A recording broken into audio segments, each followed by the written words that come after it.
I'm sad, I'm angry, I'm disappointed, but for some reason, I'm still overly excited. And despite going to bed with the fear of the social media slander from England, I woke up in a pretty good mood by tricking myself into thinking this was good for the game, good for the series, and it was actually a great game itself. But losing sucks, and even though it's part of the game and Australia rarely lose, it just hurts. Is that acting spoiled? Probably, but I don't think I'm the only one, and by judging off Facebook and Twitter, there are about 7 million other Australians even more hurt than me as they're calling for the head of half of the team. So what went wrong? We saw the return of the Australian collapse with Warner leading the charge, falling to Broad for the 75th time. We saw Marsh introduce Bison Ball and smash a runner ball 118 after not seeing him for 4 years where almost all of Australia hated him. We then saw England pull off a collapse of their own, bar a redhead who likes to be at bars, Ben Stokes, who also likes to absolutely bash Australian bowling even if he has one leg. And then Australia and Warner thought, you know what, once isn't enough, and they pulled off a replica of the first innings,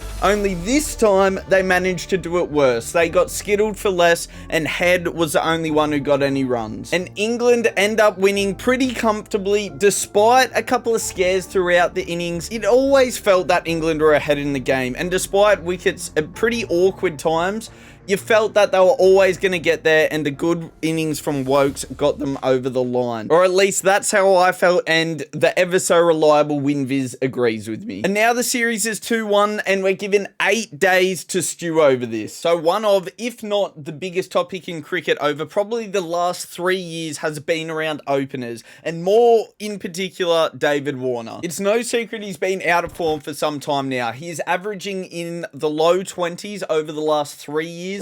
18 this year, which is particularly bad, and his average in England, I think, is low 20s as well. And of course, Stuart Broad is living rent-free in his head. So there's plenty of reason and also plenty of credibility to wanting David Warner out of the side and to bring someone in, someone younger in. But we also have to remember in the first innings, he played a really, really important 66 as well. I'm not one to call for players to be dropped, especially just after a match and having that recency bias.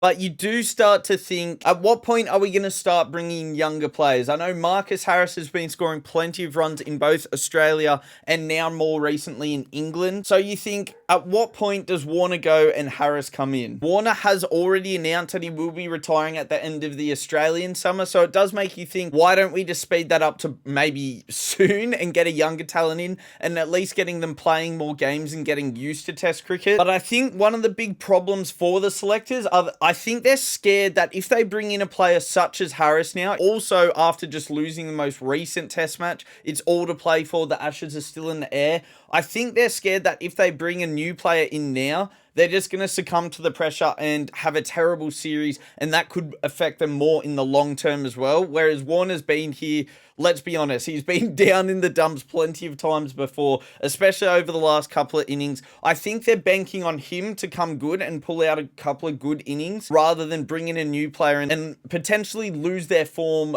for the long term. But you do start to think at this point, could it go any worse? And Warner has got out, I think, 5 out of the 6 times he's got out first. So it does make you think, is it time to bring in a new player now, or do you need to just ride it out with Warner? I'm not sure what the answer has been. It's pretty hard to jump on his case after just winning the first 2 tests. So I do think they're going to stick with him for the rest of the series at least. We'll see what happens after that.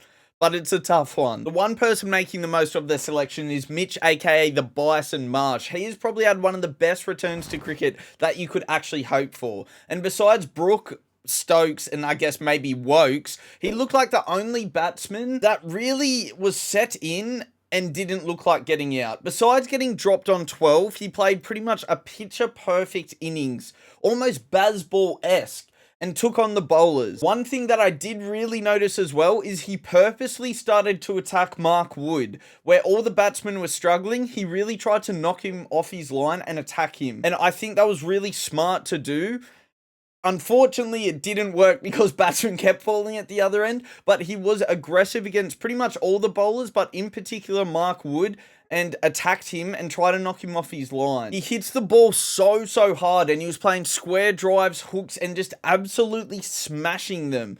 When it comes to innings, it was pure cricket corn, and he looks 10 times the player in technique and also confidence than when he was last in the side. And it's even more impressive when you think that he came in at 85 for 4 when Australia were in absolutely all sorts. Plus, he hasn't played in 4 years. He also looked really solid in the second innings, but he kind of got out to an awkward leave where he was meant to leave it and it skimmed his bat. But besides that, he looked so solid while he was batting. He was also one of the only Australian bowlers that was getting the ball to swing. Besides Mitch Starc, who was doing a little bit, Mitch Marsh was the only one getting genuine swing in the air. And he was also the least expensive of the Australian bowlers. Yeah, he didn't bowl heaps of overs, but he did a really good job and had pretty much the perfect return to Test cricket. And he's pretty much made himself, I think they're going to stick with him now. I think he's had such a good game and he's done well with both the bat and ball. I think they have to keep him for the next game. Unfortunately, he wasn't the only batsman that could clear the rope easily. And it's the same old story again. I'm tired, I'm sick, I'm scared,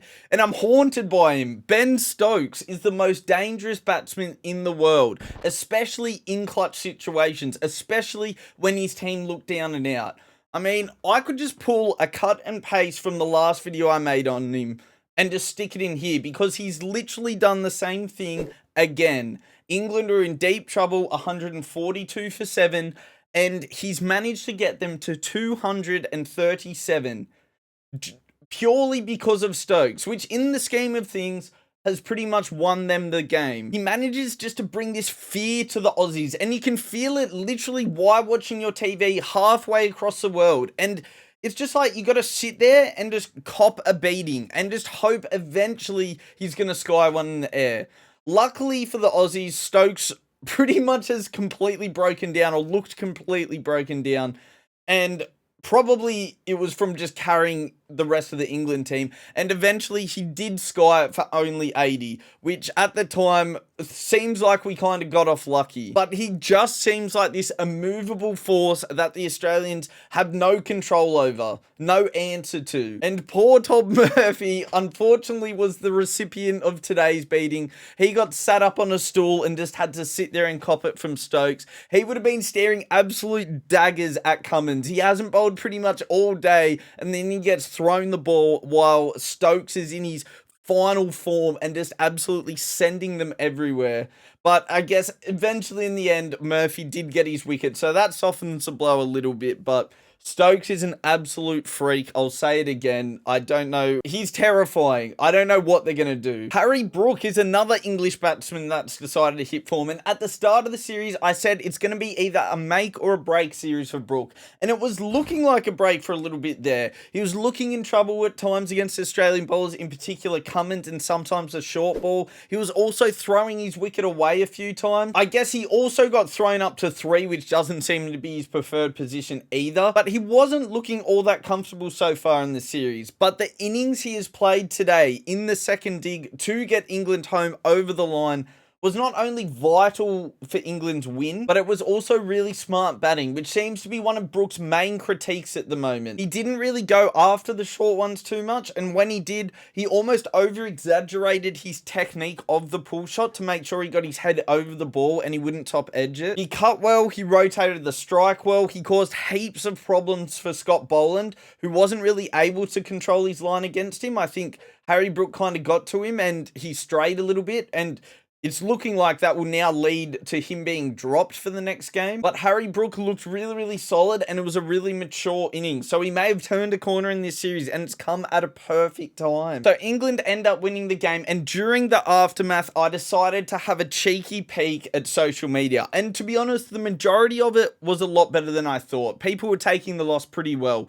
But one thing that's circulating, and one thing that I completely disagree with, is how poor the bowling's been. Like, I don't know if that's me going out on a limb, but I think that's pure insanity. Yes, maybe some of the bowling at the tail has been a little too negative, and yes, maybe they didn't have enough catches in at times.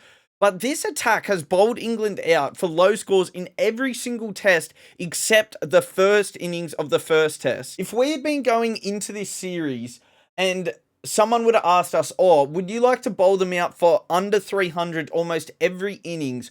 We would have taken that in a heartbeat. The only bowler that has really looked out of their depth and hasn't bowled that great is Scott Boland. And he's most likely going to be dropped for Hazelwood next test anyway. I think the recency bias always kicks in a game like this. When a team chases you down in the 4th innings, you always feel the need to put the blame on the bowlers and the fielders. But this game was essentially lost from the 1st innings, losing 4 wickets in the first session and then losing 6 for 23 at the end is what loses a game. The sole reason Australia were in this game is because of the bowlers. And it was the exact same story in the 2nd innings. The batsmen failed, and if it wasn't for some great bowling, England could have chased that way easier than they did. If Australia had scraped together another 30 runs in each innings, this would have been a complete different game. And the story would have been how good the Australian bowling was. I think there's a bit of short-term memory loss amongst Australian fans. So it's just a short heroes and villains for this test because there wasn't a whole lot going on, but our hero is actually the pitch. And I didn't think I would be saying this after the first 2 tests,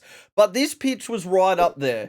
Maybe lacked a little bit of spin, but at the same time, it only went for 4 days. This pitch had a lot of movement in it. It was a little too paced, but then it was also good for the batsmen once they got set in. It was just that none of the batsmen really got set in. But you saw Marsh, you saw Brook, you saw Stokes. It was good for batting. Once you got your iron, you were able to score runs on it. But it left a lot for the bowlers as well. It's perfect and it creates a really interesting game. So the pitch is the hero for me. And our villain this time is not aimed at a player, but it is aimed at a coin. And I don't know what they're making in England. I don't know if they're just all double-headed coins, but something is going on with these coin tosses. Pat Cummins has lost... someone needs to get some stats out for me because Pat Cummins seems to lose every single toss. And I'm tired of batting in poor conditions. I'm tired of bowling when the sun is out and England have the perfect conditions. Is this a massive reach? Of course it is. Is this petty? Of course it is. But Pat Cummins, you need to sort out your toss game because that just sounds like I'm calling him a toss. But win a toss. I want to bat on good condition. Anyway, I now have to find a way to fill the void of my nights for the next 8 days because we don't have a game till then. So until next test match, I will see you later.